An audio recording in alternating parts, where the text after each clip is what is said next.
I'm Gretchen McCord DeFlorio. I'm timing myself. I'm a chair of GUARD, Groups United to Advocate Responsible Development. We are not anti-development. We advocate development when it's done responsibly, because we know that responsible development is the only development that can be sustained and that can become successful. I actually depend on aqua water. My business depends on aqua water. And I want to say a few words about the potential effect of granting large amounts of water to leave our aquifer, as are before you in the current permits.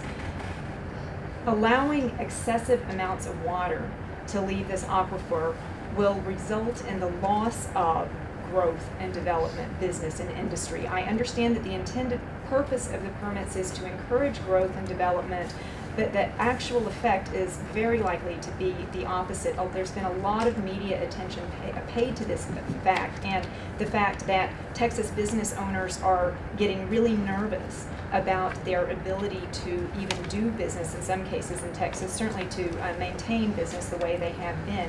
And I'd like to read a little bit from last summer's issue of Texas Monthly that was devoted to our water issues about some of the industry leaders in Texas. The leader of NRG Energy, which has energy facilities throughout the state, said, "Water concerns now enter the calculus of opening a plant in Texas. When you look at $1 billion investment and you look at the risks associated, all of a sudden water has jumped up there." Dow Chemical is cited in many of the media reports about this concern.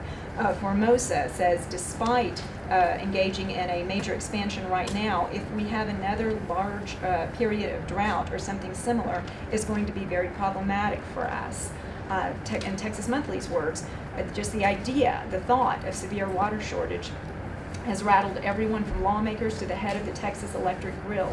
The Ag Commissioner seems to constantly reference the concerns about water. Other states are aware of our state's water issue overall. A Michigan lawmaker told our state senator, Vanderpoot, "I just want you to know that in 10 to 15 years, when you Texans are sucking dirt because you don't have any water, the jobs are going to come back to Michigan." So I want to make the point that this is really an economic, it's a little bit of an overshot, but this is an economic development issue, along with everything else that you've heard tonight.